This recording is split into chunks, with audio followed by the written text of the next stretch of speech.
إن الحمد لله نحمده ونستعينه ونستغفره ونعوذ بالله من شرور أنفسنا ومن سيئات أعمالنا من يهده الله فلا مضل له ومن يضلله فلا هادي له أشهد أن لا إله إلا الله وحده لا شريك له وأشهد أن محمدا عبده ورسوله أرسله بالهدى ودين الحق ليظهره على الدين كله ولو كره المشركون اللهم صل على محمد وعلى آل محمد كما صليت على إبراهيم وعلى آل إبراهيم إنك حميد مجيد اللهم بارك على محمد وعلى آل محمد كما باركت على إبراهيم وعلى آل إبراهيم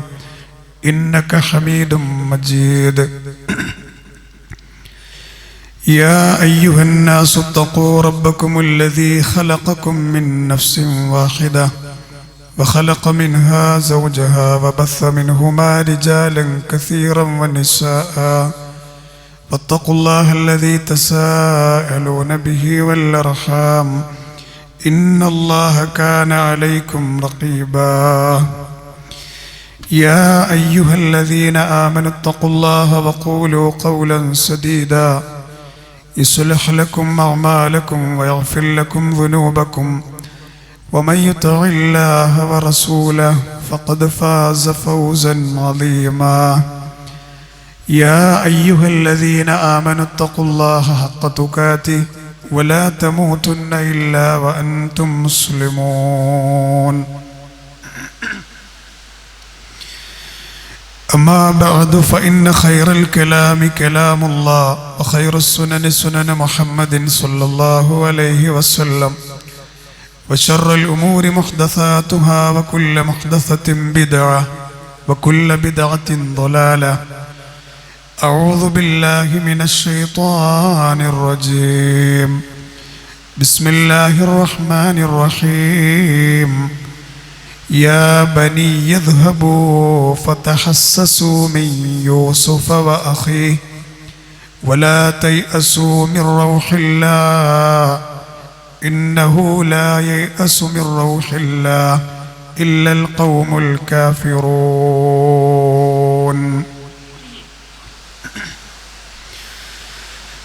സ്നേഹധരണീയരായ സത്യവിശ്വാസികളെ,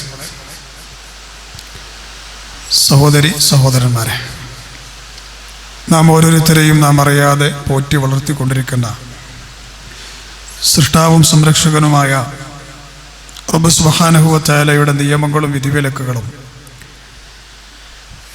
കഴിവിൻ്റെ പരമാവധി ജീവിതത്തിൻ്റെ എല്ലാ അവസ്ഥകളിലും കാത്തു സൂക്ഷിക്കണമേ എന്ന് ആമുഖമായി സ്വന്തത്തോടെന്ന പോലെ തന്നെ നിങ്ങൾ ഓരോരുത്തരെയും ഉണർത്തുകയാണ്, വസിയത്ത് ചെയ്യുകയാണ്. റഹ്മാനും റഹീമുമായ റബ്ബ് അവൻ്റെ പൊരുത്തത്തിലായി ജീവിക്കുന്ന യഥാർത്ഥ സത്യവിശ്വാസികളിൽ നമ്മെ ചേർക്കുകയും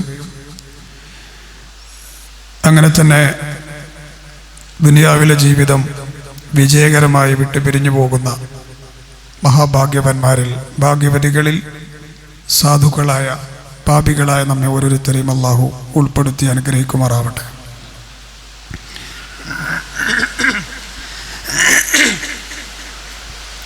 ജീവിതത്തിൻ്റെ പ്രത്യേകതകളിൽപ്പെട്ട ഒന്നാണ് പരീക്ഷണങ്ങളും പ്രതിസന്ധികളുമൊക്കെ ജീവിതത്തിൽ കടന്നു വരും എന്നുള്ളത്. ഒരു വേള ഞാൻ ഈ 1.5 വരി സംസാരിച്ചപ്പോൾ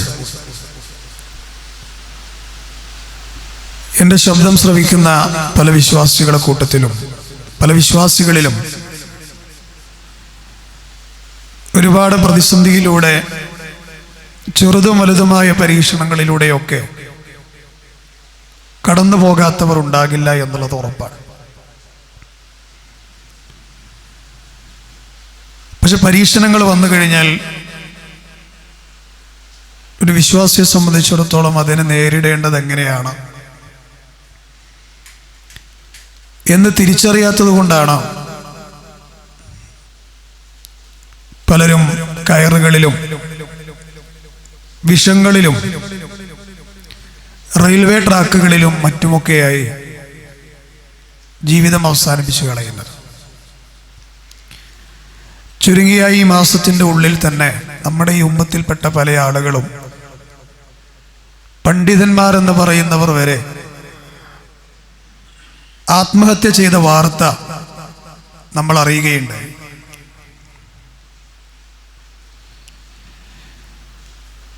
എന്താണ് ഇതിനൊക്കെയുള്ള കാരണമെന്ന് ചോദിച്ചാൽ, ഇസ്ലാമിൻ്റെ പരീക്ഷണങ്ങൾ കടന്നു വരുമ്പോഴുള്ള സ്വീകരിക്കേണ്ടുന്ന മര്യാദകളെ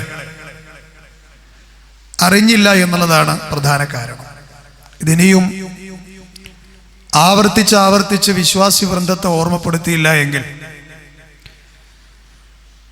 ഞങ്ങളെപ്പോലെയുള്ള ഖുത്ബ പറയുന്ന മിമ്പറുകൾ കൈകാര്യം ചെയ്യുന്ന ആളുകൾ ഒരു വേള കുറ്റക്കാരായി പോകുമോ എന്ന് വരെ ഭയം തോന്നാറുണ്ട്. കാരണം പറഞ്ഞു കൊടുക്കാഞ്ഞിട്ടല്ല,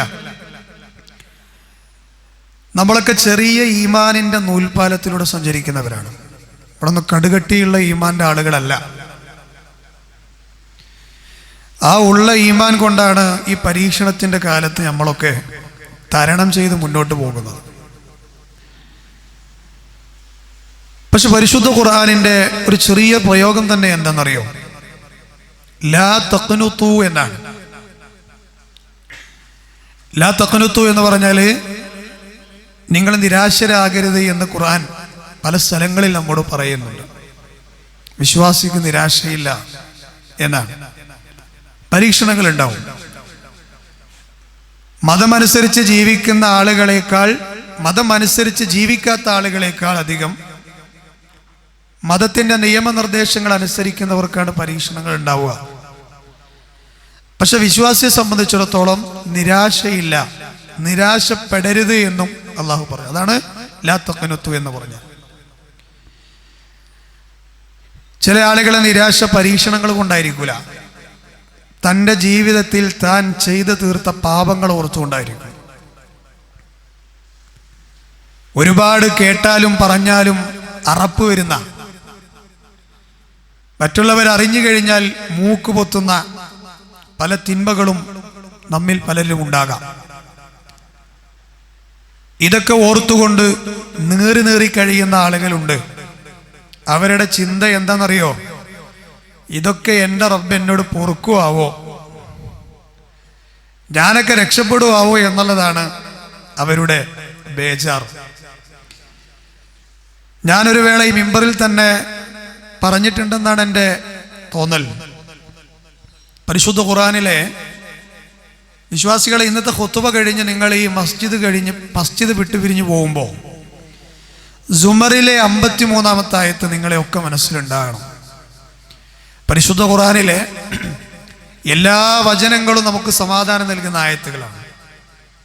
മനുഷ്യ മനസ്സുകളെ സംസ്കരിക്കാനാണ് ഖുർആന്റെ അവതരണം തന്നെ. ഖുർആൻ പറഞ്ഞത് എന്താ?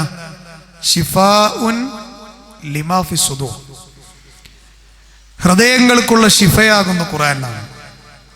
ഏത് തരത്തിലുള്ള ശിഫയാണ്? മനുഷ്യന്റെ ഭൗതിക ശരീരത്തിൽ ബാധിക്കുന്ന രോഗങ്ങളെക്കാൾ വലിയ രോഗങ്ങളാണ് മനസ്സിനെ ബാധിക്കുന്ന ചില രോഗങ്ങൾ. അതിൽ ടെൻഷനുണ്ട്, അതിൽ മറ്റുള്ള സങ്കടങ്ങളുണ്ട്. എന്ത് തന്നെയായാലും അതിനൊക്കെയുള്ള മുച്ചൂടമായ പരിഹാരമാണത്രേ അള്ളാഹുവിൻ്റെ ഖുർആൻ. അല്ലാഹു അക്ബർ. ആ ഖുർആനിലെ സൂറത്തു സുമറിലെ 53-ാമത്തെ ആയത്ത്, ഖുർആനിലെ ഈ ആയത്തിനെ സംബന്ധിച്ച് ഉലമാക്കൾ പറഞ്ഞു എന്താണെന്നറിയങ്ങള്? അർജ ആയ എന്നാണ്. അർജ ആയ പരിശുദ്ധ ഖുർആനിലെ ഏറ്റവും പ്രതീക്ഷക്ക് വക നൽകുന്ന ആയത്ത് എന്നാണ്. ഈ ആയത്ത് പഠിച്ച വിശ്വാസി ഒരിക്കലും നിരാശനാവൂല. ഈ ആയത്തിലെ പ്രയോഗമാണെന്ത്? ലാ തഖ്നുതു എന്നുള്ളത്. ആയത്ത് അല്ലാഹു പറയുന്നത് എങ്ങനെയാണ്? ഖുൽ യാ ഇബാദിയല്ലദീന അസ്റഫു അലാ അൻഫുസിഹിം ലാ തഖ്നതു മിർ റഹ്മത്തില്ലാഹ് ഇന്നല്ലാഹ യഗ്ഫിറുദ്ദുനൂബ ജമീഅ ഇന്നഹു ഹുവൽ ഗഫൂറുർ റഹീം. കുൽ പറഞ്ഞു കൊടുക്കുക പ്രവാചകരെ. നമ്മുടെ മുത്തു നബിയോട് അള്ളാഹ് പറയണം, നബിയെ നിങ്ങൾ ജനങ്ങൾക്ക് പറഞ്ഞു കൊടുക്കണം. എന്താ പറഞ്ഞു കൊടുക്കേണ്ടത്? യാ ഇബാദി, എൻ്റെ അടിമകളെ. പാപങ്ങൾ ചെയ്ത ആളുകളെ കുറിച്ചാണ് ഈ ആയത്തിൽ പരാമർശം. അള്ളാഹു എന്ത് വിളിച്ചില്ല? അക്രമികളെ എന്ന് വിളിക്കായിരുന്നല്ലോ. നമ്മളാരെങ്കിലും അള്ളാഹ് എന്തെങ്കിലും ചെയ്യോ? പാപികളെ എന്ന് വിളിക്കായിരുന്നില്ലേ? എത്ര പാപങ്ങൾ ചെയ്യുന്ന മനുഷ്യന്മാരുണ്ട്. പക്ഷെ കാരുണ്യവാനായ റബ്ബ് നമ്മളെ വിളിച്ച എന്താ? നിങ്ങള് ഇതൊക്കെ തന്നിട്ടും അള്ളാഹ് ചെയ്യരുതേ എന്ന് പറയുന്ന പാപങ്ങൾ ചെയ്തിട്ടും പടച്ചോന്റെ വിളി എന്താ? യാ ഇബാദി എന്നാണ്, എൻ്റെ അടിമകളെ എന്നാണ്. എൻ്റെ ശബ്ദം ശ്രവിക്കുന്ന ബുദ്ധിയുള്ള ഓരോ ആളുകളും ചിന്തിക്കണം, റഹ്മാനായ റബ്ബിന്റെ സ്നേഹം എത്രയാണ്, കാരുണ്യം എത്രയാണ്. എന്നിട്ട് എന്താ റബ്ബ് പറയണറിയോ? അങ്ങേയറ്റം അതിക്രമം ചെയ്ത ഒരു കുട്ടിയെ ഒരു ഉമ്മ ചേർത്ത് പിടിച്ച് സമാശ്വസിപ്പിക്കുന്നതിനേക്കാൾ അധികം സ്നേഹത്തോടെ റബ്ബ് പറയണം, പറഞ്ഞു കൊടുക്കണേ നബിയെ, ലാ തഖ്നതൂ മിർ റഹ്മത്തില്ലാഹ്. സ്വന്തത്തോട് പാപങ്ങൾ ചെയ്തു പോയവരെ ലാ തഖ്നതൂ, നിരാശ വേണ്ട. ഇതാണ് ഖുർആന്റെ വരം. എല്ലാം പുറത്തു തരും. ഇതൊക്കെ മുമ്പിലുണ്ടെങ്കിൽ നമ്മളെ സമൂഹം മാലി മൗലൂദ് നിർത്തി വെച്ചിട്ട് വീണ്ടും പറയും, പാപങ്ങളെങ്കിലും ചെയ്തിട്ടുണ്ട് നബിയെ, പുറത്തു തരണേ എന്ന. അവർക്ക് നിരാശ വന്നതാണ്. എല്ലാം പൊറുക്കുന്ന ഒരാൾ പറഞ്ഞ പിന്നെ വേറെ ആളിലേക്ക് പോണോ? ഇന്നല്ലാഹ യഗ്ഫിറു ദുനൂബ ജമീഅ എന്ന് പറഞ്ഞ പച്ചക്ക് എന്താ അർത്ഥം? കുറച്ച് ഞാൻ പുറത്തേറെ, കുറച്ചിന്റെ നബിനോട് ചോദിച്ചോളിന്ന. എന്നാലും പല മാലകളിലും മൗലിദുകളിലും പറയുന്നത് എന്താണ്? പാപങ്ങൾ ചെയ്തു പോയി ഷെയ്ഖേ. അങ്ങനെ ആരെങ്കിലും ഇവിടെ വിശ്വസിക്കുന്ന ആൾക്കാരുണ്ടെങ്കിൽ ഓൽക്കുന്ന തിരുത്താനുള്ള അവസരമാണ്. അടുത്ത സെക്കൻഡിൽ ജീവൻ ഉണ്ടാവുമെന്ന് അറിയില്ലല്ലോ. കാരണം ഏറ്റവും വലിയ പാപാണ് വന്നു പോണത്. അള്ളാഹുവിന്റെ 4 പേരിൽ ഒരു പേരെന്താ നിങ്ങള്? അല്ലാഹ് ഗാഫിറാണ്, അല്ലാഹ് ഗഫാറാണ്, അല്ലാഹ് ഗഫൂറാണ്, അല്ലാഹ് തവ്വാബാണ്. ഇതിന്റെ ഒക്കെ അർത്ഥം എന്താ അറിയോ? പാപം പുറത്തിരുന്ന അർത്ഥം. ഒരു ശക്തിക്ക് അല്ലാഹ് സ്വീകരിച്ച പേരെന്താ? പാപങ്ങൾ പല സൈസിൽ ഞാൻ പുറത്തിരുന്നതിന്റെ അർത്ഥം. ഈ വിശ്വാസിയുടെ മുമ്പിൽ എന്തിനാ, ഈ വിശ്വാസികൾക്ക് എന്തിനാ കൂട്ടരെ നിരാശ എന്നാണ് അള്ളാഹുവിന്റെ ചോദ്യം. നിങ്ങളൊക്കെ കേട്ടങ്ങളെ മനസ്സിൽ ഉറങ്ങിക്കിടക്കേണ്ട സംഭവം ഉണ്ടാവും. അതിനെ ഉണർത്തുക മാത്രം ഞാൻ ചെയ്യണത്, പുതിയ കാര്യം പറഞ്ഞിരല്ല. ഒരുപക്ഷെ ഇന്നത്തെ ഹുത്തുബയിൽ പുതിയതൊന്നും ഉണ്ടാവില്ല. 100 പേരെ കൊന്ന ഒരാളുണ്ടായിരുന്നു ചരിത്രത്തിൽ, വലിയ സംഭവമാണ്. ആ 100 പേരെ കൊന്ന മനുഷ്യൻ അള്ളാഹ് പുറത്തു കൊടുത്തു എന്നാണ് സംഭവം. ഒരു മുക്കും പടന്നൊക്കെ ഇറങ്ങിയിട്ടേ ഒരു നല്ല പിച്ചാത്തി എടുത്തിട്ട് കാണുന്നോലൊക്കെ കണ്ടത്ത് കത്തിയാണ് കുത്തി കയറ്റിയിട്ട് കൊന്നിട്ട് പറയണേ എനിക്ക് നന്നാകണം എന്ന് പറഞ്ഞാല് ആ മനുഷ്യന്റെ അവസ്ഥ ആലോചിച്ചു. നമ്മളെന്താ പറയാ? ഈ എവിടെ ചങ്ങായി നന്നാകണം. ആ മനുഷ്യനെ പച്ചക്കല്ലേ വെറുതെ കൊന്നത് അല്ലേ? ഇങ്ങനത്തെ 100 ആളെ കൊന്ന മനുഷ്യനെ കുറിച്ച് നബി തങ്ങൾ പറഞ്ഞെന്താ അറിയോ? ആ മനുഷ്യൻ നന്നാകാൻ വേണ്ടി നാട് വിട്ടു പോകാൻ ഒരു പണ്ഡിതൻ പറഞ്ഞപ്പോ പോണ വൈക്കാൾ മരിക്കണം, നന്നാകാൻ പോകണേ. അയാള് പോകാൻ ഉദ്ദേശിച്ച സ്ഥലേതാണോ അവിടേക്ക് എത്തണിന് മുമ്പ് മരിച്ചേ. ഹദീസ് കാണാൻ പറ്റും, സ്വർഗ നരക മലക്കുകൾ തർക്കത്തിലായി. ഇയാൾ എങ്ങോട്ടാ കൊണ്ടോണ്ട്? അവസാനം ഒരു തീരുമാനിച്ചല്ലോ, ഇയാള് നന്നാകാൻ വേണ്ടി പോകാൻ ഉദ്ദേശിച്ച നാടേതാണോ അങ്ങോട്ട് കൂടുതൽ അടുത്തേക്കണേ അയാൾ സ്വർഗത്തിലാണ്. അതല്ല അവിടുന്ന് കുറച്ച് പിന്നിട്ടിട്ടുള്ളോ നരകത്തേക്കാണ്. സംഭവം നോക്കിയപ്പോ സ്വർഗത്തിലാണ്. നിങ്ങൾ ആരെങ്കിലും പറയും ഒരു മുക്ക് എൻ്റെ ഹുത്തുബ കേൾക്കണ, നാളെ യൂട്യൂബിൽ ഇത് കേൾക്കുന്ന ആരെങ്കിലും ഇത്ര വലിയ തിന്മ ചെയ്ത ആരെങ്കിലും ഉണ്ട്? ഒരു പൂച്ചനെ വരെ അടിച്ചു എല്ലാം കൈയോർക്കാത്ത ആൾക്കാരാണ്. എന്നിട്ട് നമ്മളെന്താ പറയാ? എൻ്റെ പാപങ്ങളൊക്കെ എൻ്റെ റബ്ബ് അറിഞ്ഞിരുന്നെങ്കിലേ അറിഞ്ഞിക്കണേ. അങ്ങനെ പറയണ്ട, എനിക്ക് പുറത്തു തരൂ എന്നുള്ളതാണ്. അപ്പൊ ആ ഒരു ചിന്ത, നിരാശ വേണ്ട. ഉമർ റളിയല്ലാഹുവിന്റെ ഇസ്ലാം സ്വീകരണം മാത്രം വായിച്ചാൽ മതി. ഉമർ റളിയല്ലാഹുവിന്റെ ഉപ്പാന്റെ പേര് ഖത്താബ് എന്നാണ്. ഖത്താബിന്റെ കഴുത ഉണ്ടായിരുന്നു. ആ കഴുത നന്നായാലും ഉമർ നന്നാവൂല. നമുക്കൊരു പ്രശ്നം ഉണ്ടെന്നറിയോ? പലരെ കുറിച്ചൊരു മുൻധാരണ ഉണ്ടാവും നമുക്ക്, ഓ നന്നാവൂല. അത് പച്ചക്ക് തിരുത്തി കുറിച്ച സംഭവമാണ് ഉമർ റളിയല്ലാഹുവിന്റെ ഇസ്ലാം സ്വീകരണം. ഉമർ റളിയല്ലാഹുവിനെ കുറിച്ച് നാട്ടുകാർ പറഞ്ഞിരുന്നതാണ് 23-ാമത്തെ വയസ്സിൽ, 23 24 ആ പ്രായത്തിലാണ് ഇസ്ലാമിലേക്ക് വരുന്നത്. ഉമർ റളിയല്ലാഹു ഇസ്ലാം സ്വീകരിച്ചപ്പോഴാണ് ആകാശത്ത് കൈകൾ ഉയർത്തിയിട്ട് സഹാബികളൊക്കെ ഒരുമിച്ച് പ്രഖ്യാപിച്ചത് അല്ലാഹു അക്ബർ എന്ന്. കാരണം ഓൽക്ക് എന്തോ ഒരു ധൈര്യം കിട്ടും മേത്ത് കൂടി കയറിയ പോലെയെന്നു. കാരണം കമ്മ്യൂണിസ്റ്റ് അപ്പന്റെ തല നടന്നു പോണ വഴിയിൽ കയ്യിൽ വടിയിട്ട് ഇങ്ങനെ തല്ലി താഴിടുന്ന പോലെ ആയിരുന്നു ഉമർ റളിയല്ലാഹു തന്നെ ആൾക്കാരെ കൊന്നിരുന്നത്. അങ്ങനെ തന്നെ ഉണ്ട് ചരിത്രത്തിൽ. ആ ഉമർ ഇസ്ലാം സ്വീകരിക്കുകയോ, നമ്മൾ പലരെ കുറിച്ച് എന്താ പറയുക, ഓ നന്നാകെ, ഓൻ ആ മറ്റേ ടീമിന്റെ ഭയങ്കര ആളാണ്, ഓനോടൊന്ന് സംസാരിക്കേ വേണ്ടെന്നാണ്. അല്ലെ? ആ സംസാരിക്കേ വേണ്ട എന്ന് പറഞ്ഞ ആളുണ്ടല്ലോ, ഓനപ്പാട് വിഡ്ഢി. കാരണം എന്താ?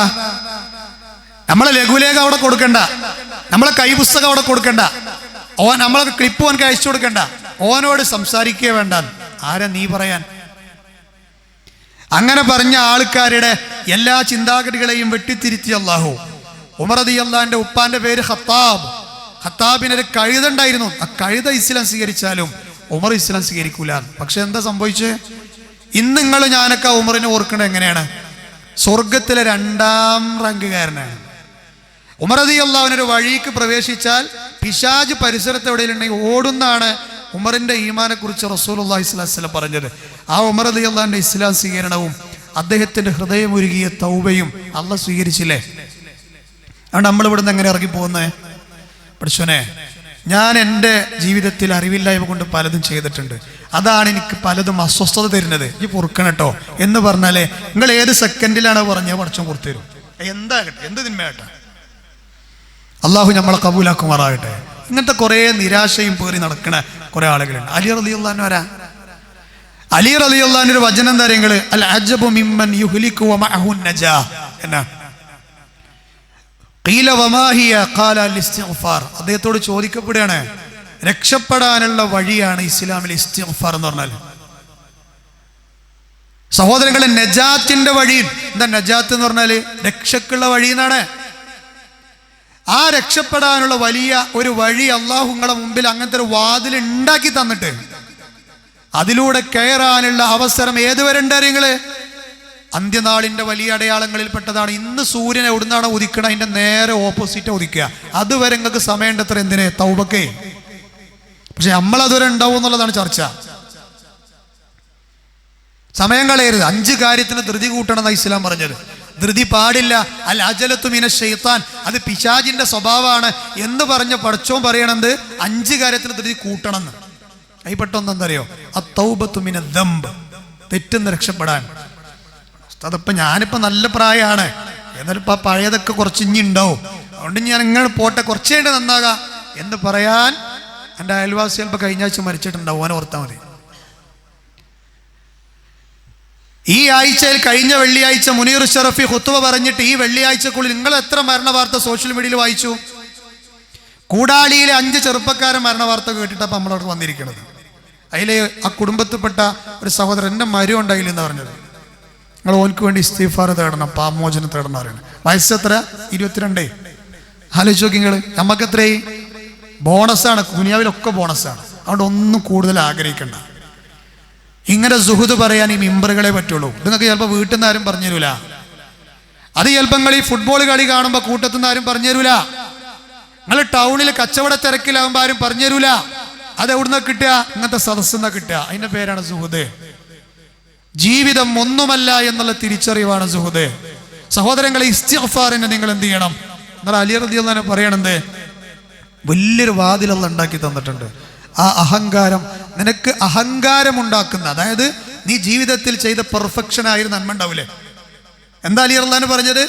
നീ ജീവിതത്തിൽ ചെയ്ത ഏറ്റവും നല്ല അഹങ്കാരം ഉണ്ടാക്കുന്ന, നിനക്ക് തന്നെ അഹങ്കാരം തോന്നുന്ന നന്മ ഉണ്ടാവില്ലേ? ആ നന്മയേക്കാൾ നിനക്ക് നല്ലത് നീ ചെയ്യുന്ന ഒരു ഇസ്തിഗ്ഫാർ ആണെന്നാണ്. നിങ്ങളിവിടെ പള്ളിയിൽ ഇരുന്നിട്ട് അസ്തഗ്ഫിറുല്ലാഹ് എന്ന് മനസ്സിൻ്റെ ഉള്ളിൽ നിന്ന് വരുന്ന, നാവുമെന്നല്ല. സുഫിയാൻ സൗരിന്റെ മുമ്പ് ഒരാൾ അസ്തഗ്ഫിറുല്ലാഹ് അസ്തഗ്ഫിറുല്ലാഹ് അസ്തഗ്ഫിറുല്ലാഹ് എന്നിങ്ങനെ ചൊല്ലുക. താബിഈയാണ് അദ്ദേഹമല്ല ചൊല്ലിയത്, അദ്ദേഹത്തിന് മുമ്പ് ഒരാള്. അപ്പൊ സുഫിയാൻ സൗരി ചോദിക്കുകയാണ്, ഈ ഇസ്തിഗ്ഫാറിന് എപ്പോൾ അടുത്ത ഇസ്തിഗ്ഫാർ എന്ന് ചോദിച്ചത്? കാരണം ആ ചൊല്ലിയ ശരിയല്ല, വെറുതെ ഒരു കാട്ടിക്കൂട്ടല. അങ്ങനെ അധരങ്ങൾ കൊണ്ടല്ല, മനസ്സെന്ന് വരട്ടെ. അത് പടച്ചോന് എത്ര സന്തോഷം അറിയങ്ങളെ. ആരാ ഈ സന്തോഷിക്കണേ? ഈ പ്രപഞ്ചത്തിന്റെ ഉടമയാണ് ഈ സന്തോഷിക്കുന്നത്. നിങ്ങൾക്കറിയോ? വെറുതെ ഇന്നലെ ഒരു പുസ്തകം വായിച്ചുകൊണ്ടിരിക്കുമ്പോൾ ഒരു മനുഷ്യൻ തുമ്മുമ്പോഴേ 160 കിലോമീറ്റർ സ്പീഡിൽ അത്ര കാറ്റ് പുറത്തു പോകണം മൂക്കിൻ്റെ ഉള്ളിൽ കൂടിയേ. എത്ര കൊല്ലം നമ്മൾ തുമ്മണം, ഒന്ന് തുമ്മിയടക്കം ആൾക്കാരെ കൂട്ടത്തിലുണ്ടാവും. കാലാവസ്ഥയൊക്കെ മാറിയതാണല്ലോ. നമ്മൾ തുമ്മുമ്പോൾ എത്ര സ്പീഡിലാണ് പുറത്തേക്ക് കാറ്റും മുന്തിരിയും തെറിക്കണത്? കിലോമീറ്ററിൽ 160 കിലോമീറ്റർ സ്പീഡിലേ. നിങ്ങളെ വണ്ടി 160 പോണ സ്പീഡ് ഒന്ന് ആലോചിച്ച് നോക്കണേ. ഈ സംവിധാനത്തിന്റെ പിന്നിൽ പ്രവർത്തിക്കുന്ന റബ്ബുണ്ട്. 500 തരം ഡ്യൂട്ടികളാണ് അത്ര കരൾ മാത്രം ശരീരത്തിൽ ചെയ്യണത്. 500 ഡ്യൂട്ടികൾ. ഭാര്യ ഒരു 3 പണി ഇന്ന് ഏൽപ്പിച്ചോക്കട്ടെ, വീട്ടിൽ ചെന്നിട്ട് ഞാനും മനുഷ്യനല്ലേ എന്ന് ചോദിക്കാം നമ്മള് അല്ലേ? ഒരു 2-3 പണി നമ്മൾ ഏൽപ്പിച്ചാലേ ഇത്ര പോകുന്നൊരു സാധനം 500 ഡ്യൂട്ടിയെ ശരീരത്തിൽ ചെയ്യണത് അല്ലേ? 30 അടി ഉയരത്തിലാണ് അത്ര ഹൃദയത്തിലേക്ക് എന്താ പറയാ നമ്മുടെ രക്തം പമ്പ് ചെയ്യണത്. 30 അടി ഉയരത്തേക്ക് പാറുന്നതാണ് മേലെ പുറത്തേക്ക് അത് ചീറ്റിയല്. 50 കൊല്ലം ഈ പണി നടക്കുന്നുണ്ട് അല്ലേ? ഈ റബ്ബ പറയണത് നിരാശ വേണ്ട. ഈ റബ്ബിനെ പ്രതീക്ഷ ഉണ്ടാക്കാനാണ് പ്രവാചകന്മാർ കടന്നു വന്നത്. ഇതെന്ന് നമ്മുടെ സമൂഹത്തിന് നഷ്ടപ്പെട്ടുകൊണ്ടാണ് കണ്ട ജാറങ്ങളിലേക്കും മക്ബറകളിൽ ചോദിച്ചുകൊണ്ടിരിക്കുന്നത് അല്ലേ? നോക്കൂ, നിങ്ങൾ തലക്ക് സുഖമില്ലാത്ത ആൾക്കാരോട് ചോദിച്ചുകൊണ്ടിരിക്കുക, എന്താ പറയണത്? ലോകം നിയന്ത്രിക്കുന്ന പറയണത്. ഈ സമൂഹത്തെ ഇത് പറഞ്ഞ് ഫലിപ്പിക്കാൻ ചില ആളുകളുണ്ട്.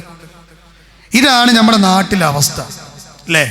പിന്നെ ഈ സംഭവം മുന്നിൽ വെച്ചുകൊണ്ട് പണ്ഡിതന്മാർ പറയണത് അറിയോ? 100 പേരെ കൊന്ന ആളുണ്ടല്ലോ, അയാളെ കേടുവരുത്തിയത് അയാളുടെ സാഹചര്യങ്ങൾ കൂട്ടുകെട്ടുവാണെന്നാണ്.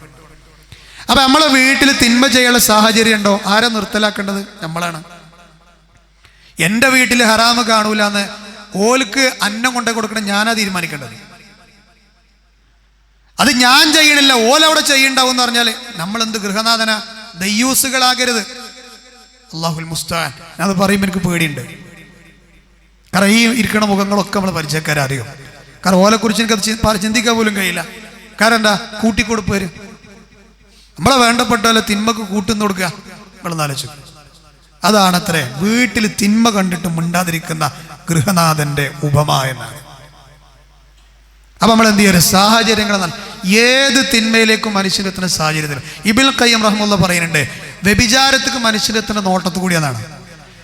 ആ നോട്ടത്തു കൂടി വ്യഭിചാരത്തിക്ക് എത്തിപ്പെട്ടിട്ടേ ആ തിന്മയൊക്കെ സംഭവിച്ചു കഴിഞ്ഞിട്ട് അതിന് പിന്നെ രക്ഷപ്പെടാനുള്ള ഒരു എന്താ പറയാ ഹാർഡ് വർക്ക് ഉണ്ടല്ലോ, അതിൻ്റെ ഇത്തിരി ഇടങ്ങറില്ല അത്ര. എന്ത്? ആദ്യം ആ നോട്ടത്തെ നിയന്ത്രിക്കാൻ. ആദ്യമേ ആ നോട്ടത്തെ നിയന്ത്രിക്കാൻ അത്ര റിസ്ക് ഇല്ല. പക്ഷെ പിശാചുണ്ടല്ലോ, അത് നിയന്ത്രിക്കാൻ സമ്മതിക്കൂല. ഹറാമ് കാണിപ്പിക്കുമോ നമ്മളെ കൊണ്ട്. ഇത് ഞാൻ എന്തിനാ പറയണറിയോ? സാഹചര്യങ്ങൾക്കുള്ള സിറ്റുവേഷൻ നമ്മൾ ഈ ചങ്ങാതിയെ 100 ആളെ കൊല്ലാൻ ഇടവരുത്തിയത് സാഹചര്യങ്ങളാണ്. മാത്രമല്ല അദ്ദേഹത്തിന് കുറേ മോശം കൂട്ടുകെട്ടുകൾ ഉണ്ടായിരുന്നു നാട്ടിൽ. അതുകൊണ്ടാണ് ഒരു ആലിമ പറഞ്ഞത് ഈ ഇവിടുന്ന് പോന്ന് പറഞ്ഞത്. പറ്റിയ നാട്ടിൽ ഈ ഇവിടെ നിൽക്കാൻ പാടില്ല. അങ്ങനെയുണ്ട് ചില ആൾക്കാർ. നാട്ടിൽ നിന്ന് നന്നാവൂല ഓലെ പറഞ്ഞേക്കണ്ടേ ഇവിടുന്ന്. കാരണം അങ്ങനത്തെ കൂട്ടത്തിൽ പെട്ട ഒരാളായിരുന്നു അയാള്. പിന്നെ വിശുദ്ധ ഖുർആൻ പറഞ്ഞെന്ന കാര്യങ്ങള് അല്ലാഹു സുബ്ഹാനഹു വ തആലയുടെ ഖുർആനിലൊരു പ്രയോഗം, നിരാശ വേണ്ടെന്നാണ്. വീണ്ടും അള്ളാഹു പറയാണ്. ഇത് ആര് പറഞ്ഞ വാക്കറിയങ്ങള്? മഹാനായ യാക്കൂബ് നബി അലൈഹി സ്വലാം. യാക്കൂബ് നബിക്ക് 3 മക്കളെ നഷ്ടപ്പെട്ടിരിക്കുന്ന സമയം. യാക്കൂബ് നബിയുടെ ചരിത്രം അതിഗംഭീരമാണ്. ആ 3 മക്കളിൽ ഒന്നാമൻ യൂസുഫാണ് നഷ്ടപ്പെട്ടത്. രണ്ടാമൻ ബിന്യാമീനെ നഷ്ടപ്പെട്ടത്. യൂസുഫ് നബിയുടെ നേരെ അനിയനാണ്. മൂന്നാമൻ ആരറിയോ? ബിന്യാമീനെ നഷ്ടപ്പെട്ടുകൊണ്ട് നാട്ടിക്ക് തിരിച്ചു വരാത്ത റആബീൻ എന്ന് പറയുന്ന മൂത്ത മോൻ, 12ാമത്തെ മോൻ.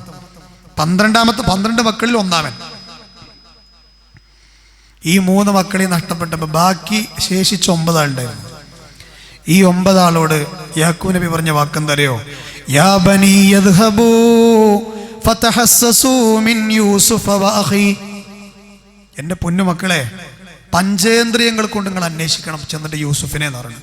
45 കൊല്ലം കഴിഞ്ഞ് യൂസുഫിനെ നഷ്ടപ്പെട്ടിട്ട്, എന്നിട്ട് നിരാശ കൈവിടാതെ, പ്രതീക്ഷ കൈവിടാതെ, നിരാശനാകാതെ മഹാനായ യാക്കൂബ് നബി പറയാണ് ഫതഹസ്സസു, പഞ്ചേന്ദ്രിയങ്ങൾ കൊണ്ടുള്ള അന്വേഷണത്തിനാ പറയാം അല്ലേ? എന്നിട്ട് എന്ത് ചെയ്യാ? വലാ തൈഅസു മിർ റൗഹില്ല, അള്ളാഹുവിന്റെ റാഹത്തിനെ കുറിച്ച് നിരാശപ്പെടാൻ പാടില്ല.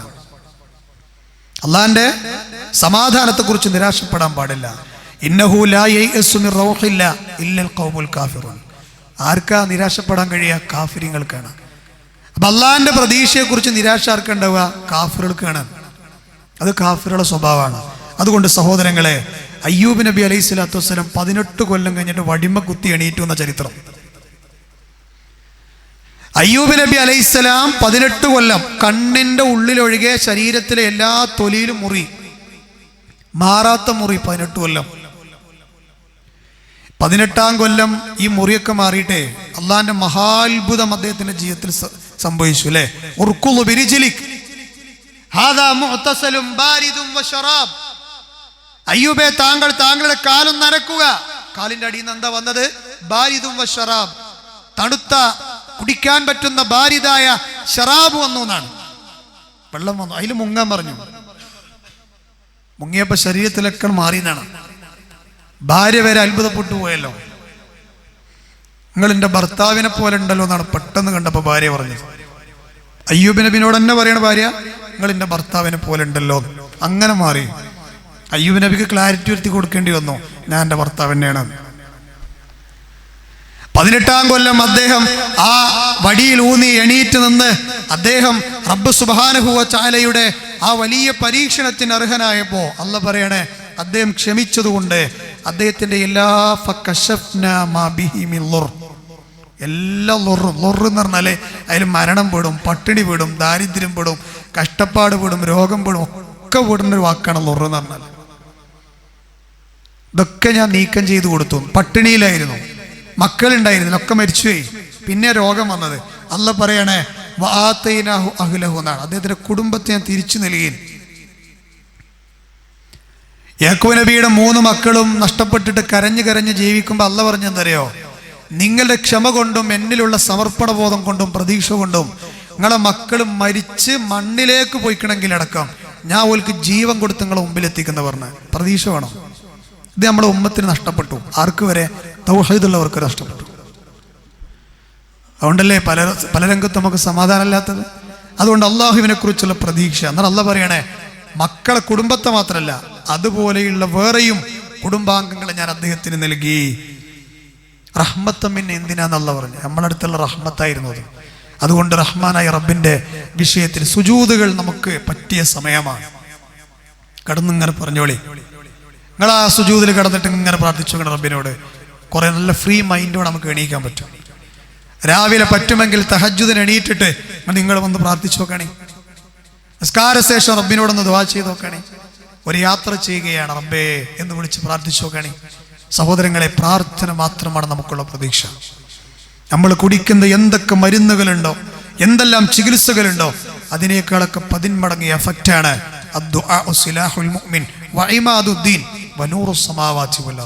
പ്രപഞ്ചങ്ങളുടെ പ്രകാശമാണത്.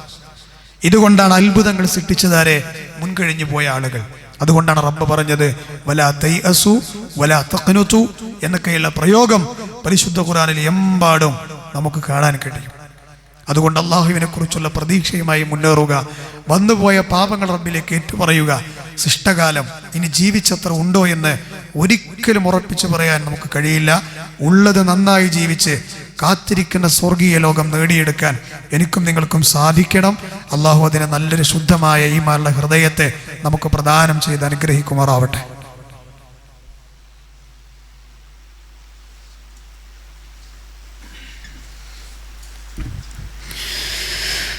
അൽഹംദുലില്ലാഹ് വസ്സലാത്തു വസ്സലാമു അലാ റസൂലില്ലാഹ് വഅലാ മൻ തബിഅഹും ബിഇഹ്സാനിൻ ഇലാ യൗമിദ്ദീൻ. അമ്മാ ബഅദ്. അല്ലാഹുവിനെ സൂക്ഷിക്കണമെന്ന് ഒരിക്കൽ കൂടി എന്നെയും നിങ്ങളെയും ഉണർത്തുകയാണ്. പരീക്ഷണങ്ങൾ എന്ത് തന്നെ കടന്നു വന്നാലും ഒരു വിശ്വാസി പറയാൻ പഠിക്കേണ്ട വാക്കാണ് ഇന്നാ ലില്ലാഹി വ ഇന്നാ ഇലൈഹി റാജിഊൻ എന്നുള്ളത്. ആ വാക്ക് പറഞ്ഞുള്ള പ്രത്യേകത എന്താ? നിങ്ങൾ പിന്നീട് ആ പരീക്ഷണം എന്താണോ അത് അവനെ ബാധിക്കൂല എന്നാണ്. നമ്മളെ ചില ആളുകൾ തെറ്റിദ്ധരിച്ചു പോയത് അതിങ്ങനെ റോട്ട് കൂടി മയ്യത്ത് വിളിച്ചു പറയുമ്പോൾ ചെല്ലാനുള്ള വാക്കാന്നാണ്. അതിനായിട്ടൊരു സ്റ്റിക്കർ ഉണ്ട് നമ്മളെ വാട്സപ്പിൽ. ആര് മരിച്ചാലും 2 ക്ലിക്കാൻ അല്ലേ, ഒരു വോയിസ് ഇട്ട് അല്ലാഹു മഗ്ഫിർ എന്ന് പറയാനടക്കം നമുക്ക് എന്തില്ല, ഇപ്പൊ ക്ഷമല്ല. ടൈപ്പ് ചെയ്തുണ്ടാക്കാൻ ക്ഷമല്ല, അത് ഉണ്ടാക്കി വെച്ചിക്ക അല്ലേ. ഇത് ഞാൻ എന്തിനാ പറഞ്ഞറിയോ? അത് അങ്ങനെ വരേണ്ടതല്ല. ഖുർആൻ എവിടെയാണ് ഈ ആയത്ത് പറഞ്ഞത്? ഇദാ സ്വാബത്തുഹും മുസീബ ഖാലു ഇന്നാ ലില്ലാഹി വ ഇന്നാ ഇലൈഹി റാജിഊൻ. വല്ല മുസീബത്തും ബാധിച്ചത്. മുസീബത്ത് മരണം മാത്രമല്ല, അവിടെയും പറയാം. പണ്ഡിതന്മാർ പറയണെന്തറിയോ? നമ്മളിങ്ങനെ വണ്ടി ഓടിച്ചു പോണ സമയത്ത് ടയർ പഞ്ചറായി, പറയാം ഇന്നാ ലില്ലാഹി വ ഇന്നാ ഇലൈഹി റാജിഊൻ. ആ ടയറിനെ മാറ്റിയിട്ടു പിന്നെ പോകുമ്പോൾ അള്ളാന്റെ കാവലുണ്ടാവും അതിൻ്റെ അർത്ഥം. എന്നിട്ട് ഇതൊക്കെ ചൊല്ലിയിട്ടും പഞ്ചറാകണോ? അതാണ് അള്ളാന്റെ തീരുമാനം. ഇത് ചൊല്ലിയിട്ട് പിന്നെ കല്ലും മുള്ളുള്ള റൂട്ട് കൂടി പോകാന്നല്ല അതിൻ്റെ അർത്ഥം. ഇതിന്റെ അപ്പുറത്താണ് റബ്ബിന്റെ തീരുമാനമെങ്കിൽ അത് അതിൽ ആ ഖദറിൽ എന്ത് ചെയ്യാ? നമ്മൾ പറയേണ്ട വാക്കെന്താ? അല്ലാഹുവേ ഖദ്ദറല്ലാഹ്, നിന്റെ വിധി അങ്ങനെയാണ് എന്ന് പറഞ്ഞ് സമാധാനിക്കുക. അതിൽ ഖൈറുണ്ടാവും. പിന്നെ നമ്മൾ ശീലിക്കേണ്ട ഒരു കാര്യം എന്താണെന്ന് വെച്ചാൽ, എന്ത് തന്നെയാണെങ്കിലും നമ്മുടെ ജീവിതത്തിൽ എന്ത് ചെറുതും വലുതുമായത് സംഭവിച്ചാലും അല്ലെ, പണം നഷ്ടപ്പെടുക, അതുപോലെ തന്നെ ജോലിയിൽ തടസ്സങ്ങൾ വരിക, ബിസിനസ്സിന്റെ തകർച്ച സംഭവിക്കുക, പെട്ടെന്ന് തന്നെ എന്തെങ്കിലും ഒരു രോഗത്തിന്റെ വാർത്ത കേട്ടു, അവിടെയൊക്കെ നമുക്ക് പറയാം ഇന്നാലില്ല. എന്താ അതിന്റെ അർത്ഥം? അള്ളാഹുവേ, ഞങ്ങളൊക്കെ നിന്നിൽ നിന്നുള്ളവരാണ്, നിന്നിലേക്ക് തിരിച്ചു വരേണ്ട ആൾക്കാരാണ്. വിനയപ്രകടനമാണ് നമ്മൾ അവിടെ നടത്തുന്നത്, അല്ലേ?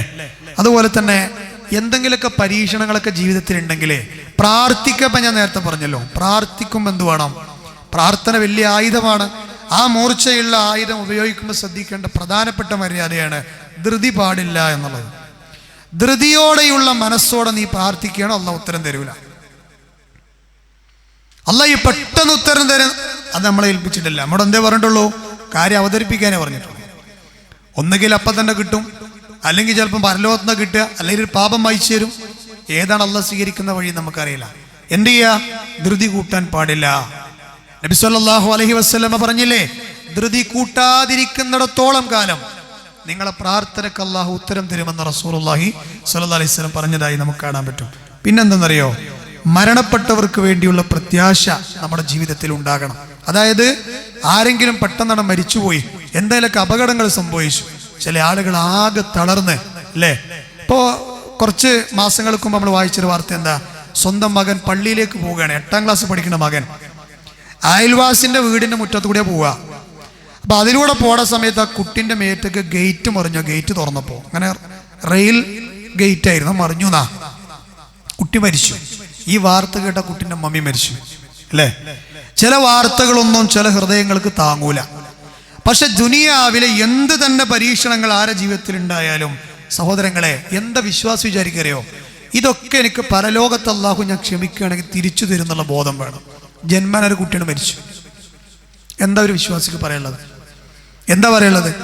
എൻ്റെ മക്കളെക്കുറിച്ച്, അങ്ങനെയുള്ള മക്കളെക്കുറിച്ച് റസൂലുള്ളാഹി പറഞ്ഞിട്ടുണ്ട്, ക്ഷമിക്കുകയാണെങ്കിൽ സ്വർഗത്തിന്റെ 8 കവാടങ്ങളുടെ പുറത്ത് ഓലിന്റെ വെയിറ്റ് ചെയ്യുന്നു, ഓലിന്റെ കോന്തലക്കെട്ട് പിടിച്ച് സ്വർഗത്ത് കൊണ്ടുപോകുന്നുള്ള ആഗ്രഹം നമുക്ക് വേണ്ടത്. സങ്കടം ഉണ്ടാവും, വിഷമം ഉണ്ടാവും, പക്ഷെ അതങ്ങോട്ട് പരലോകം ദുനിയാവും കളയണ കോലത്തിലാകരുത് എന്ന് ഇസ്ലാം പ്രത്യേകം പറഞ്ഞിട്ടുണ്ട്. ഇത് പരീക്ഷണമാണ്, അങ്ങനെ വന്നു കഴിഞ്ഞാൽ ശ്രദ്ധിക്കേണ്ട കാര്യമാണ്.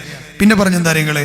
ലാ തബ്ത ഇസ്നാണ്, ദുഃഖം ഒരു വിശ്വാസിക്കില്ല. മാനസികമായിട്ട് ദുഃഖം ഉണ്ടാവും, പക്ഷെ അതങ്ങോട്ട് അമിതമായിട്ട് ഡിപ്രഷൻ ബാധിച്ച് ആത്മഹത്യ വരെ കുറിച്ച് ചിന്തിക്കുന്ന ഒരവസ്ഥ ഒരു വിശ്വാസിക്ക് ഉണ്ടാവില്ല, അല്ലേ? നിങ്ങളൊക്കെ നിങ്ങള് ചെറിയ ചെറിയ വിഷയങ്ങൾക്കാണ് നമ്മുടെ മക്കളൊക്കെ ആത്മഹത്യയെ കുറിച്ച് ചിന്തിക്കുന്നത്. ചെറിയ ചെറിയ വിഷയങ്ങൾക്കാണ് എന്ത് തന്നെ പരീക്ഷണങ്ങൾ കടന്നു. അപ്പൊ അയ്യൂബ് നബിയൊക്കെ നമ്മൾ പറഞ്ഞു കൊടുക്കും നമ്മളെ മക്കൾക്ക്. അയ്യൂബ് നബിനെ കുറിച്ച് പറഞ്ഞു കൊടുക്കും, പ്രവാചകന്മാരെ കുറിച്ച് പറഞ്ഞു കൊടുക്കും. മഹാനായ യൂസുഫ് നബി അലൈഹിസ്സലാം കാലങ്ങൾക്ക് ശേഷം തന്റെ കൊച്ചനിയൻ ബിന്യാമീനെ കണ്ടപ്പോ ആവാ ഇലൈ, തന്നിലേക്ക് ചേർത്ത് പിടിച്ചുകൊണ്ട് ആ മകനോട്, ആ അനിയനോട്, അതേ മിസ്റിലെ അസീസായി വാഴുന്ന കാലത്ത് യൂസുഫ് നബി പറഞ്ഞതെന്താ? ലാ തബ്തൈസ്, നീ ജീവിതത്തിൽ അനുഭവിച്ചു പോയ എന്തെല്ലാം വിഷമതകളുണ്ടോ അതിനൊന്നും അനിയായി ഇനി നീ വിഷമിക്കാൻ പാടില്ല. വിശുദ്ധ ഖുർആനിലെ യൂസുഫിൽ 69-ാമത്തെ ആയത്ത് സമയം കിട്ടുമ്പോൾ മറിച്ചു നോക്കിയും 12-69 യൂസുഫ് നബി തന്റെ അനിയനോട് പറഞ്ഞ വാക്കാണത്. സഹോദരങ്ങളെ, ഭൂതകാലത്ത് മറ്റുള്ളവരിൽ നിന്ന് ഏറ്റുവാങ്ങേണ്ടി വന്ന അക്രമങ്ങളെയും പ്രയാസങ്ങളെയും ഓർമ്മപ്പെടുത്തിയിട്ടാണ് യൂസുഫ് നബി അത് പറഞ്ഞത്. ഇതൊക്കെ എത്രത്തോളം നിങ്ങൾക്ക് മനസ്സ് കയറുന്നത് നിങ്ങൾക്ക് മനസ്സിലാവണില്ല. അതൊക്കെ ഓല ജീവിതവുമായി ടച്ച് ചെയ്ത് അഗാധമായി നമ്മൾക്ക് ചിന്തിക്കാൻ കഴിയണം. നോക്കൂ നിങ്ങൾ, നബി സല്ലല്ലാഹു അലൈഹി വസല്ലമയുടെ ചരിത്രത്തിൽ കാണാൻ പറ്റും. പിന്നെ ചില ആളുകളുടെ സംഭവം എന്താണെന്ന് വെച്ചാല്, ക്ഷമയുടെ ഏറ്റവും വലിയ മകിടോദാഹരണമായി റസൂലുള്ളാഹി സ്വല്ലല്ലാഹു അലൈഹി വസല്ലം, അല്ലേ? ത്വായിഫ് നിന്ന് ഏറ് കിട്ടിയിട്ട് ഞരമ്പ് പൊട്ടിയിട്ട് ഇങ്ങനെ ചോര നിണമൊഴുകുകയാണ്, ചോര ഒഴിക്കുകയാണ്. ആ സമയത്ത് എല്ലാ നിലക്കുമുള്ള ക്ഷമ കാണിച്ചു തന്നു നമ്മുടെ നേതാവ്. എന്താ പറഞ്ഞറിയോ?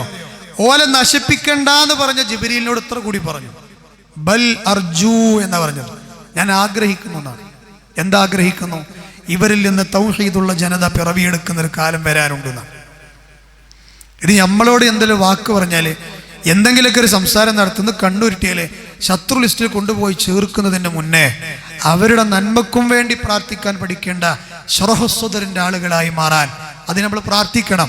റബ്ബി ശ്റഹ് ലി സ്വദ്രി എന്ന്, അല്ലേ? ഓനിന്നോട് ചില ആളുകൾ പറയണം, മരിച്ചാലും ഞാൻ മറക്കൂല. മരിച്ചു മറക്കണ്ട, ആ മരിച്ചാൽ ഓട്ടോമാറ്റിക് പോയിക്കോളും. ആരെയും പറയണ തൗഹീദുള്ള ആൾക്കാർ മരിച്ചാലും മറക്കൂല. എന്ത് കൊച്ചു കൊച്ചു വിഷയങ്ങളെ, അല്ലേ? ഓലൊക്കെ അങ്ങനത്തെ ഹുത്തുബയൊക്കെ ഇറങ്ങി പോകാൻ നല്ലേ. കാരണം മനസ്സ് ചളി കെട്ടിയ ഹൃദയമാണ് ഓലൊക്കെ. ജീവിതത്തിൽ എന്ത് തന്നെ പരീക്ഷണങ്ങൾ, സ്വന്തം ഇക്കാക്കന്മാരെ കിണറ്റ് കൊണ്ടാണ് വലിച്ചെറിഞ്ഞു. 7-ാമത്തെ വയസ്സ്, 8 പൊട്ടും തിരിയാത്ത കാലത്ത് തിരിഞ്ഞു നോക്കിയോ? ഓരെൻ്റെ മുമ്പിൽ ഇതാ ഞാൻ എല്ലാ അധികാരങ്ങളും വാഴുന്ന കാലത്ത് എൻ്റെ മുമ്പിൽ ഓല് എത്തിപ്പെട്ടു എന്ന് അറിഞ്ഞിട്ടും ശിക്ഷയ്ക്ക് വിധേയനാക്കിയില്ല. എന്നിട്ട് ഓലോട് മെല്ലെ കാര്യങ്ങൾ പറഞ്ഞത് എന്താ പറഞ്ഞറിയോ? ഇന്ന് ലാ തസ്രീബ അലൈക്കും അലിയോ എന്നാണ്. ഏട്ടന്മാരെ, നിങ്ങളോട് എനിക്ക് യാതൊരു വിരോധമല്ല. എന്തിനു നടക്കുക അദ്ദേഹം പറഞ്ഞില്ല. നിങ്ങൾ അന്ന് എന്നെ കിണറ്റ് കൊണ്ടുപോയിട്ടില്ല എന്ന് പറഞ്ഞില്ല. അതടക്കം പോലെ വിഷമിപ്പിച്ചാലോ? നമ്മളോ ഭാര്യ ഒരു കട്ടൻ ചായ ഉണ്ടാക്കി തരാത്തിന്റെ പേരിലാണ് അവരുടെ മുഖം കറുപ്പിച്ചത് അല്ലേ? നമ്മളെന്തോ ഒരു പണി ഏൽപ്പിച്ചു, ഡ്രസ്സ് ഇസ്തിരി ഇടാൻ. ഓള് ചെയ്തില്ല, എന്തോ തിരക്കപ്പെട്ടു പോയി. ഉണ്ടല്ല, നിങ്ങളെ മുഖത്ത് ഇങ്ങനെ ഒരു കനം. ഭാര്യ ചോദിക്കുകയാണ്, എന്താ എന്തെങ്കിലും മനസ്സിൽ വെച്ച് കിടക്കണ്ടാവും അല്ലേ? തൻ്റെ സംഘടനയിൽ അപ്പുറത്തിപ്പെട്ടവരോടൊരു ദേഷ്യം, തന്നോട് കുറ്റം പറയുന്നവരുടെ ദേഷ്യം. സഹോദരങ്ങളെ, ഒരു വിശ്വാസിക്ക് പാടില്ല. തെറ്റുകൾ തിരുത്താൻ ശ്രമിക്കുക എന്നല്ലാതെ അങ്ങോട്ടും ഇങ്ങോട്ടുള്ള വിരോധം വിശ്വാസിയുടെ ഹൃദയം എന്നല്ല, ചളി കെട്ടിയ ഹൃദയമല്ല എന്നർത്ഥം. അതോടൊപ്പം തന്നെ ജീവിതത്തിൽ നമുക്ക് വേണ്ട ലാ തഖഫ് എന്നാണ്, ഭയമില്ല വിശ്വാസി. മഹാനായ അബൂബക്കർ സിദ്ദീഖിനോട് പ്രവാചകൻ പറഞ്ഞ വാക്കാണത്. നമ്മൾ രണ്ടാളും ഒറ്റക്കല്ല, അല്ലാഹ് നമ്മളെ കൂടെ ഉണ്ട് എന്നുള്ള ബോധം മഹാനായ റസൂലുള്ളാഹി സ്വല്ലല്ലാഹു അലൈഹി വസല്ലം. പിന്നെ നമ്മൾ എന്താ അറിയോ, പരസ്പരം ഭീതിജനകമായ വാർത്തകളൊന്നും വാട്സപ്പിൽ സെൻഡ് ചെയ്യാതിരിക്കും. എല്ലാവരോടും പറയും അല്ലേ? നമ്മളേതുപോലെ ഏതായാലും പേടിച്ചു, ഇനി ഓനും പേടിച്ചോട്ടെ. പേടിക്കല്ല കുറവാണ് ഇപ്പൊ ഈ കാലത്ത്, സമാധാനക്കേടിനും. അതുകൊണ്ട് എന്ത് ചെയ്യാന്നറിയോ, എടങ്ങേറുള്ള വാർത്ത കേട്ടാല് അയാൾക്ക് വേണ്ടി നീ നിന്റെ അടുത്ത് കിട്ടി, ഇനി മറ്റുള്ളവർക്ക് അത് അയക്കല്ലേ, ഗ്രൂപ്പിലിടല്ലേ. കാരണം ഗ്രൂപ്പൊക്കെ മനുഷ്യന്മാർ തുറക്കാൻ തന്നെ മടിക്കണം. എന്താ ഇങ്ങോട്ട് വെട്ടും കോലം കേസുകളും വാർത്തകളൊക്കെ കാര്യമായിട്ടുള്ളത്. അപ്പുറത്ത് തൃക്കരിപ്പൂർ ആക്സിഡന്റ് നടന്നു, എല്ലാം ഫുൾ വീഡിയോ നമ്മളെ ഗ്രൂപ്പിൽ. എന്തിനത്? എന്താ പയ്യില് ഹൈറുള്ളത്? അങ്ങോട്ട് പരസ്പരം നമുക്ക് പരിചയമുള്ള കുടുംബമാണ്, ദുആ ചെയ്യാൻ വസിയത്ത് ചെയ്യാന്നല്ലാതെ ആരെയും മനസ്സ് ഭയപ്പെടുത്താതിരിക്കാൻ സമാധാനം പരത്തുന്ന ആളുകളായിട്ട് നമ്മൾ മാറണം. ഒരു വിശ്വാസിക്ക് മറ്റുള്ളവരോട് ചെയ്യാൻ പറ്റിയ ഏറ്റവും നല്ല നന്മന്താരങ്ങൾ, അയാൾക്ക് നിങ്ങൾ 10,000 റുപ്യ കൊടുക്കണേക്കാളും ഒരു വീട് കെട്ടി കൊടുക്കണേക്കാളും പട്ടിണി മാറ്റിനേക്കാളും ഏറ്റവും വലിയ നന്മ എന്താണെന്നറിയോ? തൻ്റെ കൂടെ ഞാൻ എന്നും കാണുന്ന വിശ്വാസിന് മനസ്സിൽ സന്തോഷം ഇട്ട് കൊടുക്കുക എന്നുള്ളതാണ്. ഞാൻ കാരണവനെ ഹാപ്പി ആകണം, ഒരു നല്ല കാര്യം, അതാണ് അത്ര ഏറ്റവും വലിയ നന്മ എന്നാണ് നബി കരീം സല്ലല്ലാഹു അലൈഹി വസല്ലം. അത് പ്രത്യേകിച്ച് അന്ന് പറഞ്ഞ വാക്കാണെങ്കിലും ഇന്ന് പ്രാവർത്തികമാക്കേണ്ട കാലത്താണ് നമ്മളുള്ളത്. കാരണം എന്താ അറിയോ, മനുഷ്യ ഹൃദയം അസ്വസ്ഥമാണ്. പുറത്തേക്ക് ചിരിക്കുന്നെങ്കിലും ഉള്ളിൽ എന്തൊക്കെയോ പ്രയാസങ്ങൾ ആർക്കുണ്ട്, ഇന്ന് മനുഷ്യ സമൂഹത്തിനുണ്ട് എന്നുള്ളതാണ്. അതോടൊപ്പം തന്നെ എന്താ അറിയോ, ജീവിതം മുഴുവൻ, നമ്മൾ ഖുത്ബ അവസാനിക്കുകയാണ്, ജീവിതം മുഴുവൻ അള്ളാഹുലേക്ക് സമർപ്പിക്കുക. ആ വാക്ക് മാത്രം മതി അല്ലേ? എന്താ നമ്മളെ വീട്ടിൽ നിന്ന് പോന്ന പറഞ്ഞത്? റബ്ബെ നിന്നിൽ ഏൽപ്പിക്കുകയാണെന്നാണ്. ഇബ്രാഹിം നബി തീയിലെറിഞ്ഞപ്പോ എന്താ പറഞ്ഞത്? റബ്ബെ ഞാൻ നിന്നിൽ ഏൽപ്പിക്കുക എന്നാ പറഞ്ഞത്. അള്ളാഹുവിന്റെ റസൂൽ ഉഹദ് യുദ്ധത്തിൽ പോകുമ്പോൾ എന്താ പറഞ്ഞത്? ഞാൻ നിന്നെ ഏൽപ്പിക്കുക എന്നാ പറഞ്ഞത്. ജീവിതത്തിന് അങ്ങനെ ഒരു സുഖമുണ്ട്. ആരെയാണ് നമ്മൾ ഏൽപ്പിക്കുന്നത്? നമ്മളെ ജീവിതത്തിൽ ഇപ്പോഴത്തെ പ്രയാസവും നമ്മളെ കടവും നമ്മുടെ പ്രയാസങ്ങളും നമ്മുടെ കഷ്ടപ്പാടും നമ്മുടെ അരിതായ്മകളും നമ്മുടെ വല്ലായ്മകളൊക്കെ ഇതൊക്കെ ദൂരീകരിച്ച് തരാൻ കഴിയുന്ന ഒരു മനുഷ്യനോട് ഏൽപ്പിക്കുക. എൻ്റെ കാര്യങ്ങളൊക്കെ ഞാൻ ഏറ്റെടുത്ത് പേടിക്കേണ്ട പറഞ്ഞാലേ നമ്മളൊന്ന് ഫ്രീ ആവൂലേ അല്ലേ? എന്നാലേ ഈ റഹ്മാനായ റബ്ബിന്റെ കഴിവിനെ കുറിച്ച് ഞാൻ പറയണോ ഈ വിശ്വാസികളോട്? ഒറ്റ കാര്യല്ലേ, ഇന്നല്ലാഹു അലാ കുല്ലി ഷൈഇൻ ഖദീർ. ആ റബ്ബിലാണ് നമ്മുടെ ജീവിതം നമ്മളെ ഏൽപ്പിക്കേണ്ടത്. അതിന് എന്തുവാണെന്നറിയോ, ഏൽപ്പിക്കാൻ നമ്മൾ അർഹരാണ് എന്ന് നമ്മൾ ഉറപ്പുവരുത്തണം. പരമാവധി അള്ളാഹനെ സൂക്ഷിച്ച് ജീവിക്കുന്നതോടൊപ്പം തന്നെ അള്ളാഹുവിലേക്ക് ഏൽപ്പിക്കാൻ നമ്മൾ അർഹരാണ് എന്ന് നമ്മൾ എന്ത് ചെയ്യണം? ചിന്തിക്കണം. അതോടൊപ്പം തന്നെ റബ്ബിനെ കുറിച്ച് നല്ല വിചാരം നമ്മുടെ ജീവിതത്തിൽ ഉണ്ടാകണം. നല്ല വിചാരത്തോടെയല്ലാതെ, അള്ളാഹുവിനെ കുറിച്ചുള്ള നല്ല വിചാരത്തോടെയല്ലാതെ ദുനിയാവിൽ നിങ്ങൾ വിട പറഞ്ഞു പോകരുത് എന്ന് മഹാനായ റസൂലുള്ളാഹി സ്വല്ലല്ലാഹു അലൈഹി വസല്ലം പറഞ്ഞിട്ടുണ്ട്. എത്രയെത്ര അനുഗ്രഹങ്ങളാണ് സഹോദരങ്ങളെ. ഇന്ന് വരെ മിമ്പറിൽ വെള്ളിയാഴ്ച ആയിക്കഴിഞ്ഞാൽ എനിക്ക് കുറേ ഫോൺ കോളുകളും വാട്സപ്പ് മെസ്സേജും വരും. അത് നമ്മളെ പ്രത്യേകതയല്ല. ഞങ്ങളെപ്പോലെയുള്ള ആളുകൾ മിമ്പറുകൾ കൈകാര്യം ചെയ്യുമ്പോൾ അതിൻ്റെ പവിത്രത അറിഞ്ഞ് മുമ്പിലിരിക്കുന്ന ആളുകളുടെ ആമീൻ കിട്ടിക്കോട്ടെ എന്ന് വിചാരിച്ച് കുറേ ആളുകൾ, രോഗികളാണ് അധികം ആളുകളും അറിയിക്കാറുള്ളത്. അപ്പോൾ നമ്മുടെ പള്ളിയിൽ സജീവമായ ഒരു കുടുംബത്തിൽ പുതുതായി ജനിച്ച 3 ദിവസം മാത്രം പ്രായമുള്ള ഒരു കുട്ടി ജനിച്ച മണിക്കൂറുകൾക്കുള്ളിലെ വെന്റിലേറ്ററിലാണ്. ഹൃദയത്തിലേക്കുള്ളൊരു വാൾവ് ആ കുട്ടിക്ക് പ്രവർത്തിക്കുന്നില്ല. അൽഹംദുലില്ലാഹ് നമ്മൾ ദിവസങ്ങളോളം ആ കുട്ടിക്ക് പല സദസ്സുകളിൽ ദുആ ചെയ്തു. നല്ല മാറ്റമുണ്ടെന്ന് പറഞ്ഞിരുന്നു. അപ്പം കുറച്ച് ഇൻഫെക്ഷൻ ആയതുകൊണ്ട് കുറച്ച് കൂടിയിരിക്കുകയാണ്. അടുത്ത 24 മണിക്കൂറിൻ്റെ ഉള്ളിലാണ് എന്താണ് വ്യക്തമായ റിസൾട്ട് എന്ന് പറയാൻ കഴിയുക എന്ന് പറഞ്ഞ് ഒരു ഫാമിലി എന്നെ വിളിച്ചിരുന്നു. നമ്മുടെ ഈ പള്ളിയിൽ എൻ്റെ മുമ്പിൽ ഇരിക്കുന്നുണ്ട് ഫാമിലി മെമ്പർമാർ. ഞാൻ ആ ആളുകളെ ഒന്നും മെൻഷൻ ചെയ്യുന്നില്ല. ആ കുട്ടിക്ക് വേണ്ടി പ്രാർത്ഥിക്കാൻ പറഞ്ഞു. ആ കുട്ടിയുടെ ഉമ്മ പ്രസവത്തോടെ ഓപ്പറേഷനായിരുന്നു. അതായത് കുട്ടിയെ കണ്ടിട്ട് പോലും ഉണ്ടായിരുന്നില്ല കുറേ സമയങ്ങളിലായിട്ട്. പാല് കൊടുക്കാൻ വേണ്ടി മാത്രം സമീപിക്കുന്നു. അങ്ങനത്തെ ഒരു അവസ്ഥയാണ് ഇപ്പോൾ ഉള്ളത്. അങ്ങനത്തെ ഒരു അവസ്ഥ നമ്മളെ മക്കൾക്ക് വന്നിട്ട് ആലോചിച്ച് നോക്കി. പ്രാർത്ഥിക്കാം നമുക്ക്. ആരുടെ ദുആയാണ് സ്വീകരിക്കുക എന്ന് പറയാൻ പറ്റില്ലല്ലോ. നമ്മുടെ ആരുടെയെങ്കിലും ഒരു ആമീൻ ഒരു വേള കുട്ടിയെ ജീവിതത്തിലേക്ക് കൊണ്ടുവരാൻ അള്ളാഹുവിന് കഴിയും, അതിൽ യാതൊരു സംശയമല്ല. ആ റഹ്മാനായ റബ്ബാണല്ലോ അവർക്ക് കുഞ്ഞിനെ നൽകിയത്. ആ കുഞ്ഞിനെ അവരുടെ ജീവിതത്തിലേക്ക് ഏറ്റവും സന്തോഷത്തോടെ തന്നെ സ്വാലിഹായ ഒരു കുട്ടിയായി അള്ളാഹു തിരിച്ചു നൽകുമാറാകട്ടെ. പരിപൂർണമായ ആഫിയത്ത് ആ കുട്ടിക്ക് അള്ളാഹു നൽകുമാറാകട്ടെ. എന്തെല്ലാം മരുന്നുകളാണോ ആ കുട്ടിയുടെ ശരീരത്തിലേക്ക് നൽകിക്കൊണ്ടിരിക്കുന്നത്, അതെല്ലാം പരിപൂർണമായ എഫക്റ്റോട് കൂടി തന്നെ, പരിപൂർണ ശിഫയോട് കൂടി തന്നെ ആ കുടുംബത്തിലേക്ക് ആ കൊച്ചുകുട്ടി അള്ളാഹു തിരിച്ചു നൽകുമാറാകട്ടെ. അതുപോലെ തന്നെ എന്നോട് ദുആ ചെയ്യാൻ പറഞ്ഞ പല ആളുകളുമുണ്ട്. എൻ്റെ മനസ്സിലൂടെ പെട്ടെന്ന് ഓടിപ്പോകുന്ന കുറേ ആളുകൾ. നമ്മുടെ ഹബീബ് ഷാ ഇന്നലെ കഴിഞ്ഞ ദിവസങ്ങൾക്ക് മുമ്പ് ചെറിയ തലകറക്കവും പ്രയാസമൊക്കെ ആയിട്ട് വിവരങ്ങൾ അറിയിച്ചിരുന്നു. പ്രാർത്ഥിക്കാൻ പറഞ്ഞത് എപ്പോഴും ഞാൻ പ്രാർത്ഥിക്കുന്ന ഒരു അദ്ദേഹമാണ് അദ്ദേഹം. അതുപോലെ പല ആളുകൾ നമ്മളെ കൂട്ടത്തിലുണ്ട്. അള്ളാഹു എന്തെല്ലാം പ്രയാസങ്ങൾ അനുഭവിക്കുന്ന ആളുകളുണ്ടോ അവർക്കൊക്കെ പരിപൂർണമായ ശിഫ നൽകുമാറാകട്ടെ.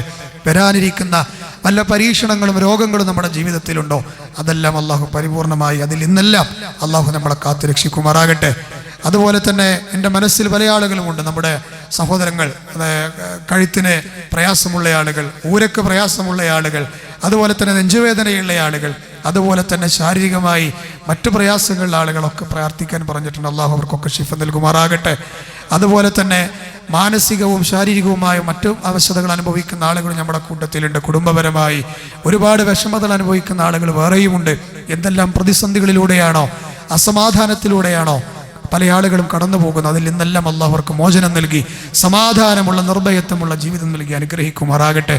ഏത് സമയത്ത് റഹ്മാനായ റബ്ബിലേക്ക് തിരിച്ചു പോകേണ്ടി വന്നാലും ലാ ഇലാഹ ഇല്ലല്ലാഹ് എന്നുച്ചരിച്ച് ഏറ്റവും നല്ല സമാധാനത്തോടു കൂടി തന്നെ സ്വർഗം കണ്ടു മരിക്കുന്ന വിജയികളിൽ റഹ്മാനായ റബ്ബ് നമ്മയെല്ലാം ചേർത്ത് അനുഗ്രഹിക്കുമാറാകട്ടെ. നമ്മുടെ ഇടകളിൽ നിന്നും മക്കളിൽ നിന്നും അള്ളാഹു നമുക്ക് കൺകുളിർമ പ്രദാനം ചെയ്യുമാറാകട്ടെ. ഒരുപാട് അപകട വാർത്തകളാണ് ഈ മഴക്കാലത്ത് നമ്മൾ കേട്ടുകൊണ്ടിരിക്കുന്നത്. എന്തെല്ലാം അപകടങ്ങളാണോ നമ്മുടെ മേൽ അള്ളാഹു തീരുമാനിച്ചു വെച്ചിട്ടുള്ളത്, അതിൽ നിന്നെല്ലാം റഹ്മാനായ റബ്ബ് നമ്മെ കാത്ത് രക്ഷിക്കുമാറാകട്ടെ. നമ്മുടെ മഈശത്തിന് വേണ്ടിയും അല്ലാതെയുമൊക്കെ വാഹനത്തിലൂടെ പല രംഗങ്ങളിലേക്ക് യാത്ര ചെയ്യുന്ന ആളുകളാണ്. എല്ലാ അപകടങ്ങളിൽ നിന്ന് റബ്ബ് നമ്മളെ കാത്ത് രക്ഷിക്കുമാറാകട്ടെ. അതുപോലെ തന്നെ ഒരുപാട് ഫിത്നകളിലൂടെയാണ് നമ്മുടെ കുടുംബങ്ങളും നമ്മുടെ മക്കളും നമ്മളും ഒക്കെ കടന്നുപോയിക്കൊണ്ടിരിക്കുന്നത്. അള്ളാഹു നമുക്ക് നൽകിയ വലിയ സമ്മാനമായ ഹിദായത്ത് എന്ന് പറയുന്ന ഈ അനുഗ്രഹം നഷ്ടപ്പെടാതെ മരണം വരെ മുന്നോട്ട് പോകുന്ന ഭാഗ്യവാന്മാരിൽ ഭാഗ്യവതികളിൽ അള്ളാഹു നമ്മെ ചേർക്കുമാറാകട്ടെ. എല്ലാ ഫിത്നകളിൽ നിന്നും എല്ലാ കുഴപ്പങ്ങളിൽ നിന്നും അള്ളാഹു നമ്മുടെ കുടുംബത്തെയും നമ്മയും ഒക്കെ കാത്ത് രക്ഷിക്കുമാറാകട്ടെ. അല്ലാഹുമ്മ ഗ്ഫിർ ലിൽ മുഅ്മിനീന വൽ മുഅ്മിനാത്ത് വൽ മുസ്ലിമീന വൽ മുസ്ലിമാത്ത് അൽ അഹ്യാഇ മിൻഹും വൽ അംവാത്ത് ഇന്നക മുജീബു ദഅവാതി യാ ഖാദിയൽ ഹാജാത്ത്. അല്ലാഹുമ്മ അഇസ്സൽ ഇസ്ലാമ വൽ മുസ്ലിമീൻ وأذل الشرك والمشركين. اللهم أجرنا من النار، اللهم أجرنا من النار، اللهم أجرنا من النار. ربنا تقبل منا إنك أنت السميع العليم وتب علينا إنك أنت التواب الرحيم. ربنا آتنا في الدنيا حسنة وفي الآخرة حسنة وقنا عذاب النار. آمين آمين برحمتك يا أرحم الراحمين.